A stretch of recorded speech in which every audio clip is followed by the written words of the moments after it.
All right, well, there you have it. The Warhammer's community video here on the Repulsor Executioner. Just recently unveiled at a Warhammer Fest. So, indeed, Primaris Space Marines will be breaking out the big guns for this one. They're referring to the Apocalypse that was also shown. We mean really, really big. And you thought the Repulsor was well armed. The Repulsor Executioner is a massive frontline battle tank that marries maneuverability, flexibility, and some of the heaviest firepower in the 41st millennium, capable of shredding infantry and armor alike with contemptuous ease. If you're looking to scrap your opponent's heaviest units, this is the vehicle for you. Let's take a closer look here. So, the Repulsor that nobody was asking for. There's a scene from the Pentagon Wars that has been floating around that everybody has been using to basically describe this vehicle, and I will try to splice it in here if I can.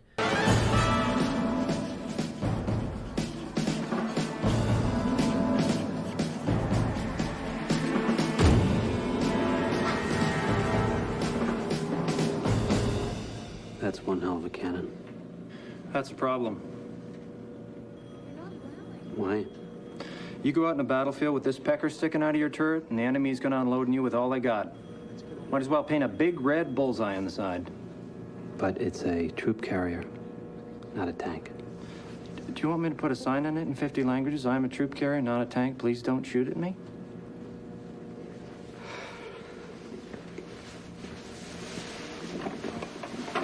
This was gonna be so beautiful. That's good work, Smith. Looks perfect to me. Thank you, sir. Thing is, Yes, General? looks a little like a tank with that cannon on top. Probably gonna draw more fire. Actually, sir, that has come to our attention. We know it's not a tank, but will the other side? I guess we could always thicken the armor, toughen up the hide a bit. Colonel Smith, could you explain why you put those portholes there? Yes, sir. As per your request, so the men could shoot out at the enemy. You're joking, aren't you? Besides portholes, what are we in now, the Navy? Say, you think you could make this thing amphibious? You know, get the troops across a river? No. No, sir. No. No. But essentially, I mean, they just added a big gun to it. They shifted this here over. I don't know if you can change this into a Las Talon as well or not, or if it's just the heavy onslaught, and then you have this. I'm not sure if this stubber, I'll have to look at the other pictures here. I'm not sure if this stubber can also be the onslaught cannon as well. And if you can turn these into las cannons or not, or if you only get the heavy bolter option. I don't know, but there's a lot going on here. The biggest thing for me that I wish would be different is I kind of wish that either these became a side sponson option or this was just gone. Like, just make it straight flat panel all the way here and give us just a tank. Just scrap the transport thing. I think the added transport thing is going to put this at a points cost that I'm not going to want to pay unless I'm playing in a super large game. But then the other thing being, I'm also probably never going to use it as transport because my repulsors get destroyed quick enough as it is because they have so many weapons, and with the las talons, las cannons and such, they're pretty high priority target because they are already pretty good tank hunters. And then if you throw in all these other little things, they can be decent at horde killing as well. But now you throw this even bigger weapon on there, and then if I'm putting anything in here, this is just a juicy target. Unless the stats on this thing come out and it's got Land Raider toughness and a 2-up save or something, which is just ridiculous because already the Astraeus is looking like that. But the Astraeus, just the firepower is kind of lacking on the Astraeus. Like, as in, I say it's lacking. That main weapon on it is great, but the problem is in the games I've brought it, the Astraeus makes it 1, maybe 2, and then it's either degraded so much or it's off the table because they've just focused down. Plus the points cost of it, that's pretty much all your army right there. Because ideally, if you're playing a higher points game, then sure, the Astraeus could maybe, you know, kill a high value target before it gets killed, but then you have enough things left over to come and swoop in. But anyway, my other thing is, if they're going to release a repulsor like this with as much firepower, are they going to be selling any Astraeus super heavies anymore? Because already the repulsors, you take 2 repulsors, you're most likely going to get more damage output out of them than you will from Astraeus because of the high value target of the Astraeus. And at least with 2 repulsors, they're going to have to target prioritize to the point where they might be able to kill one, but they probably won't be able to kill both of them. So they could focus down on one, but you at least will have one more repulsor to go around and mess up somebody's day. So you have that going for it, I guess. But with this, I don't know. I just don't see, unless there's some other shenanigans in the rules, I just don't see this thing surviving, and that's what bothers me. But some other things here. Let's see if we can look at some of these other pictures of it here. So you also have the plasma variant that you can take. The I can't remember what they call it now. It's like the executioner plasma or something like that. So you got that, but still heavy stubber, still onslaught cannon, still heavy bolters. And then we got this new double-barreled heavy stubber looking Icarus thing back here. This, I think, an anti-flyer thing. You may have also noticed the side here is different. There is no more little turret option grenades and or storm bolters above the doors. It looks like they've been moved to the top of this turret here, though. So you haven't lost the firepower. They've just moved it aesthetically to up here. And this is kind of an important change for a reason that I'm going to get into here in a second. Let's see here. So just another angle. Again, so over here you've got like another rocket pod thing here. So again, we have these two were moved up. And then you have an option to bring other like rocket pod type things here, it looks like. Looks like these are still the crack launchers. Everything else looks fairly the same still. Here we have the back, and here's that. I'm assuming it's some kind of Icarus heavy stubber anti-air type of thing. So, all right. Well, let's see if this next one does anything. Nothing. Then just some more close-ups here of the main guns.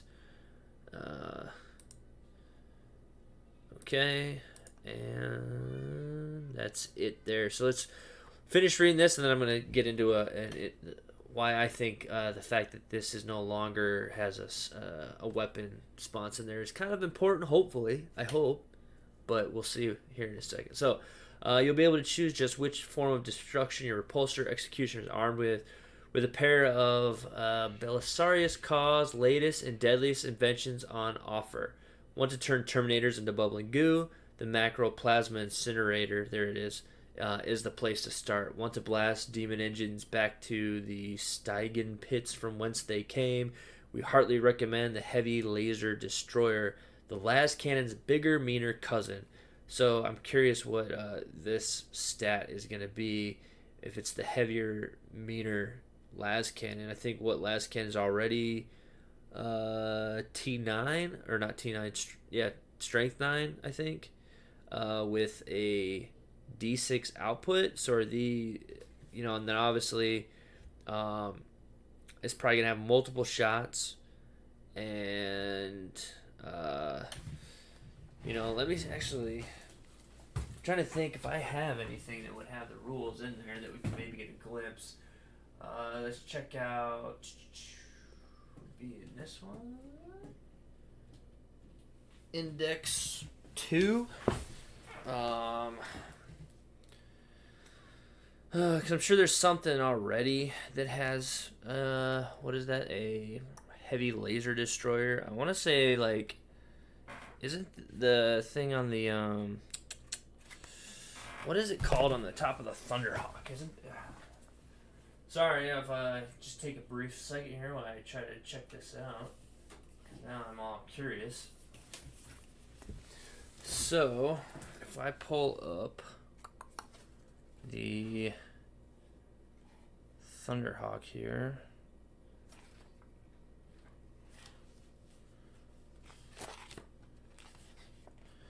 All right, let's see. Thunderhawk has